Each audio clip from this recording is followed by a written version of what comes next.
নমস্কার বন্ধুরা, আমি দেবযানীর রান্নাঘরে ভিলেজ ফুডে আপনাদের সকলকেই স্বাগত জানিয়ে প্রত্যেক দিনের মতো আজকেও একটা রেসিপি আমি আপনাদের সঙ্গে শেয়ার করব।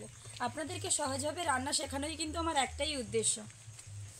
তো অবশ্যই দেখতে পাচ্ছেন যে এখানে একটা মাছ ঝোলানো রয়েছে। মাছটা কে কে চিনতে পারছে অবশ্যই আমাকে কমেন্ট করে কিন্তু জানাবেন।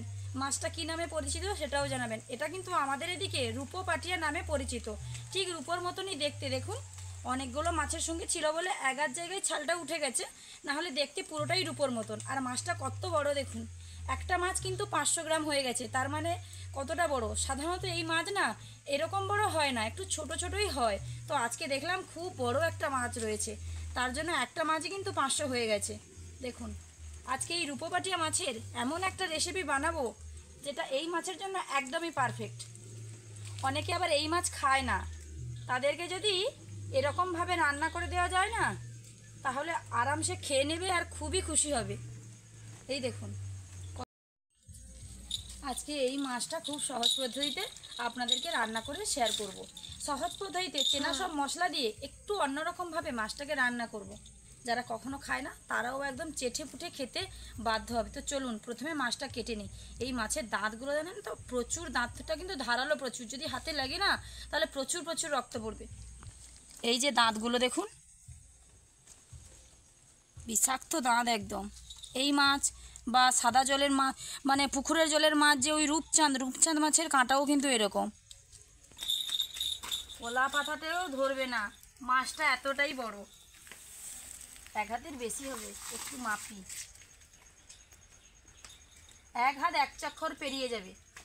মাছটার গাটা শুধু দেখুন কিভাবে একদম পুরো রূপালি, একদম রূপোর মতন দেখতে লাগছে, একদম চকচক করছে কিন্তু। তো মাছটাকে কেটে নেব।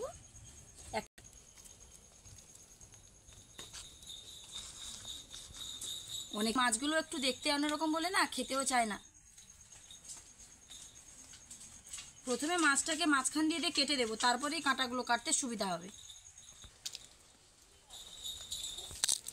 মাথার ভেতরে ফুলকটলকো যা ছিল সব টেনে একদম বার করে দিয়েছি, একদম পরিষ্কার করে দিয়েছি দেখুন।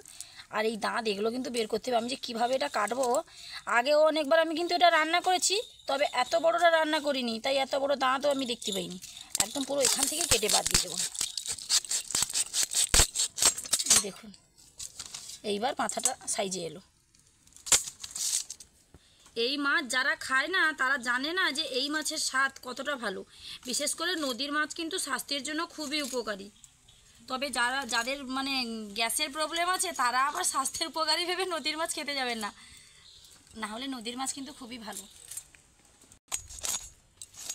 যখন মাছগুলোকে ধুতে যাব না, ভালোভাবে ঘষে ঘষে এই রুপোলি যে আঁশটা আছে সেটা তুলে দিতে হবে। সাইজটা একটু দেখি, ছোট ছোট করলে কী হয় বলুন তো, খেতেও ভালো লাগে আর ভাজাটাও ভালো হয়। খুব বেশি বড় হলে ভালো লাগে না। বেশ অনেকগুলো পিস হয়ে গেল, একে একে সবগুলোই কাটা হয়ে গেল দেখুন। এইবার মাছটাকে ভালোভাবে ধুয়ে নিয়ে চলে আসবো। ঘষে ঘষে কিন্তু রুপোলি আঁশটা উঠে দিতে হবে আমি বলছি, তাহলেই কিন্তু ভালো হবে। এই যে জলের যে শ্যাওলাগুলো থাকে না নদীর জলের, সেগুলোই কিন্তু এর গায়ে লেগে আছে। ভালোভাবে পরিষ্কার করে ধুয়ে নিয়ে রান্নার জায়গায় চলে যাচ্ছি। একদম স্নান সেরে চলে এসেছি, উনুন ধরিয়ে বসে পড়েছি। আর আমি এখানে বড় বড় সাইজের 4 পিসই নিয়েছি। খুব বেশি খাবার লোক নেই, তার জন্য 4 পিস নিয়েছি। লবণ মাখিয়ে রেখেছি, হলুদের গুঁড়ো দিয়ে দেবো।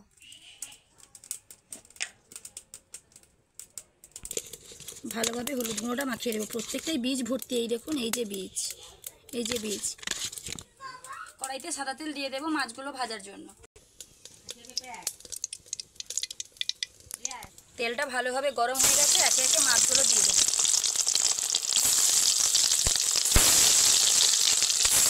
মাছগুলো লাল লাল করে ভেজে নেব। বাবু দেখুন দুপুরবেলা রান্না করছি, ভাত খাওয়াবে, তবু ওর খিদা পেয়ে গেছে। চাল ভাজা খাচ্ছে। শোনা কি খাচ্ছ?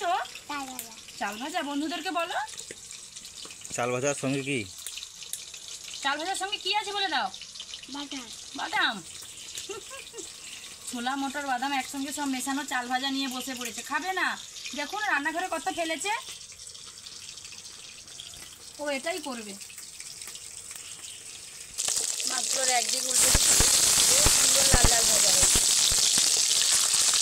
ঝাল বানানোর জন্য না এরকম একটু লাল লাল করে ভাজলে মাছগুলো হওয়ার জন্য সময় দেব। ঝালটা বানানোর জন্য আমি এখানে যা নিয়েছি, দুটো বড় বড় সাইজের পেঁয়াজের বাটা নিয়েছি, একটা টমেটো, আর এখানে সরষা বেটে রেখেছি। তো কিছু সময় আগে থেকে বেটে রেখেছি বলে কিছুটা সরিষার তেল দিয়ে রেখেছি, না হলে সরষে একটু তেতো হয়ে যায়। গোটা কাঁচা লঙ্কা রয়েছে দুটো। মাছগুলো দুদিকই ভালোভাবে ভাজা হয়ে গেছে, এখন এগুলোকে থালার মধ্যে তুলে নেব।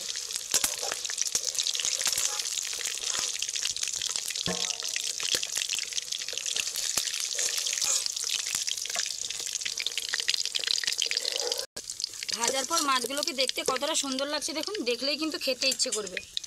প্রথমেই তেল কড়াইতে দিয়ে দেব পেঁয়াজ বাটা।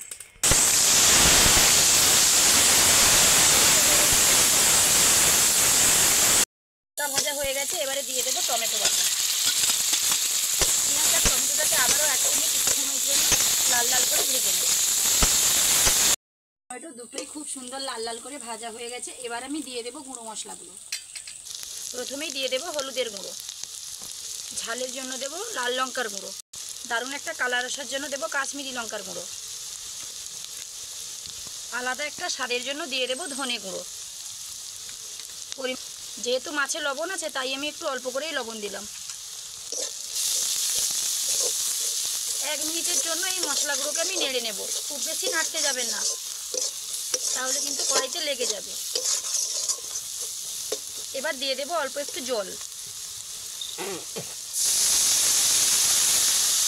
জল দিলে মশলাটা কিন্তু কষানো খুব ভালো হয়। মশলা থেকে যখন হালকা হালকা তেল ছেড়ে ছেড়ে আসবে তখন আমি দিয়ে দেবো সর্ষে বাটা। মশলা থেকে কীভাবে তেল ছেড়ে উঠেছে দেখুন, দেখলেই কিন্তু খেতে ইচ্ছে করবে। এইরকমভাবে যদি এই মাছটাকে রান্না করা যায় না, অপূর্ব স্বাদের এই মাছ হবে। দিয়ে দিলাম সর্ষে বাটা। সর্ষেটা তেতো হয়ে যেতে পারে তাহলে তরকারিতে। অল্প কিছু সময় নেড়ে আমি পরিমাণ মতো জল দিয়ে দেবো। এই মাছটাকে যদি এইরকম পদ্ধতিতে রান্না করা যায়, পাই টু পাই আমি যেমনভাবে রান্না করলাম সেরকমভাবে, যে এই মাছটা খায় না সেও চেটে ফুটে খাবে। একবার খেলে বারবার খেতে ইচ্ছে করবে। দিয়ে দেবো জল, আর একটু জল দেবো। এটা কিন্তু খুব বেশি ঝোল ঝোল ভালো লাগবে না, একদম গ্রেভি গ্রেভি থাকবে, গায়ে গায়ে লেগে থাকবে। গরম গরম ভাতের সঙ্গে এরকম খেতে হবে। জলটা ফুটে গেলে মাছগুলো দিয়ে দেবো। ঝোলটা খুব ভালোভাবে ফুটে গেছে, এবার ভেজে রাখা মাছগুলো দিয়ে দেব।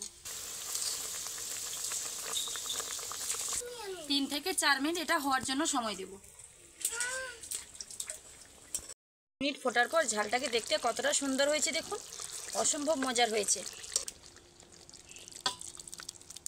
এই রকম বেশ গ্রেভি গ্রেভি থাকবে আর গরম গরম ভাতের সঙ্গে ভীষণ ভালো লাগবে। আপনাদের কোথায় কী নামে পরিচিত এই মাছ আমি আগেও বলেছি, আবারও বলছি, অবশ্যই আমাকে কমেন্ট করে জানাতে ভুলবেন না। আমার এই রেসিপিটি যদি ভালো লেগে থাকে প্লিজ লাইক কমেন্ট ও শেয়ার করতে ভুলবেন না।